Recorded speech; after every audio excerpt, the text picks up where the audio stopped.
पूर्वांचल राष्ट्रीय कांग्रेस की ओर से मैं सुरेंद्र कौशिक आपके सामने देश में होने वाली घटनाएं और नए नए मुद्दे लेकर आता रहता हूं और आपसे विचार विमर्श के साथ साथ सलाह भी मांगता हूं कि वास्तव में मेरे द्वारा प्रस्तुत किए गए विचार क्या देश हित में है, क्या देश के खिलाफ है, या जनता के हित में है, ये जनता के हित में नहीं है।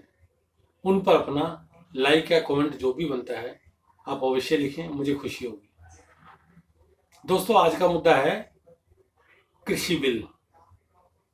आपको ध्यान होगा केंद्र सरकार ने पिछले दिनों में नया कृषि बिल पास किया था। आज उसके खिलाफ किसान आंदोलन के रूप में पंजाब के किसान हरियाणा और दिल्ली की सड़कों पर उतरे हैं आक्रोश के साथ। इस आंदोलन में मुझे प्रतीत होता है कि विपक्षी पार्टियां भी इस आंदोलन के पीछे हैं। कांग्रेस भी हो सकती है, कम्युनिस्ट पार्टी भी हो सकती है, और सबसे बड़ी बात मुझे लगती है कि जो देश विरोधी ताकतें हैं, खालिस्तान समर्थक, वो भी इस आंदोलन में कूद गए हैं। उनके कार्यकर्ता भी हैं, उनके झंडे भी दिखाई दिए हैं, मैंने समाचारों में देखा है और देखकर बड़ा दुख हुआ कि किसान हमारे देश का सबसे बड़ा हीरे हैं। जय जवान जय किसान का नारा लाल बहादुर शास्त्री ने जी ने देश को दिया था। हमारा देश किसानों का देश है।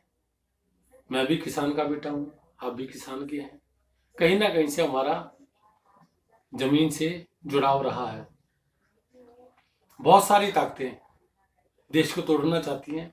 उन देश की तोड़ने वाली ताकतों से हमें सावधान रहना होगा। अब मैं आता हूं असली मुद्दे पर। कृषि बिल एक पहले था और एक इसमें संशोधन करके नया कृषि बिल पास किया है, लोकसभा में भी और राज्यसभा में भी। पुराने कृषि बिल में किसान अपनी फसल को लेकर के मंडी में आता था। सरकार को जितनी आवश्यकता होती थी उतना मंडियों से अनाज उठा लेती थी, बाकी का अनाज छोड़ दिया जाता था। उस अनाज में भी ये था कि जो बहुत बढ़िया अनाज होता था, अच्छी क्वालिटी का होता था, साफ करके वो सरकार ले लेती थी। द्वितीय क्वालिटी के अनाज को छोड़ देती थी, उसका खरीदार नहीं मिलता था। एमएसपी कहने को थी, लेकिन एमएसपी पे कोई नहीं उठाता था। उदाहरण के तौर पे मान लीजिए 1500 रुपये गेहूं की एमएसपी है, मिनिमम सपोर्ट प्राइस। सरकार के खरीदने के बाद लाला लोग आते थे, ब्लैक मार्केटिंग वाले आते थे, भाई मैं तो 900 रुपये क्विंटल दूंगा। किसान कहता है भाई एमएसपी तो इसकी 1500 रुपये है, आपको 1000 या 900 में क्यों दूं या कम प्राइस में क्यों दूं। वो कहता तुम बैठे रहो, बारिश आएगी, सारा अनाज भीग जाएगा। मजबूर होकर के किसान उनकी बताई हुई कीमतों पर माल बेचने को तैयार होता था। फिर वो सैंपल लेते थे, सैंपल में बहुत सारा कूड़ा निकाल देता था वो दिखाने के लिए, या कूड़ा खुद भी मिला करके निकाल देते थे।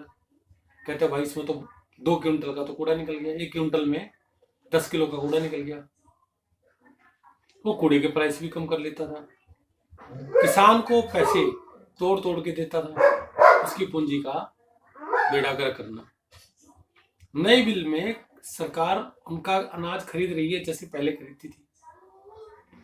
एमएसपी पिछले 6 साल में बढ़ाकर सरकार ने 1.5 गुनी कर दी है, और उसके बाद भी किसान को लगता है कि हमारा बाहर अनाज किसी भी राज्य में जो कि पहले प्रतिबंधित था हम बेच सकते हैं।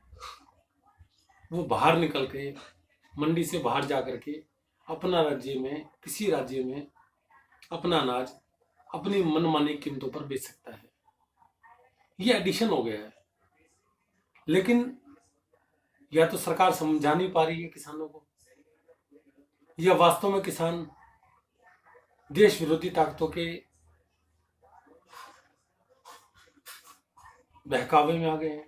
कुछ तो है, नहीं तो इतना बड़ा आंदोलन खड़ा करने की आवश्यकता नहीं थी।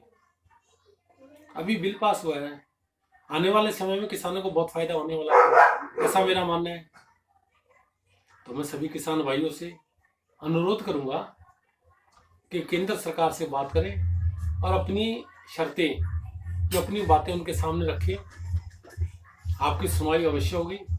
पूर्वांचल राष्ट्रीय कांग्रेस पूरी तरह से तन मन और धन से किसानों के साथ है।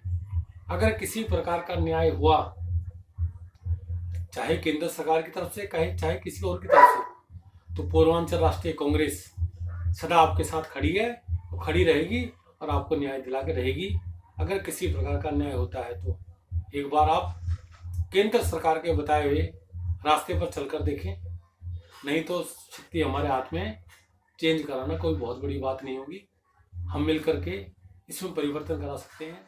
जय हिंद, जय भारत।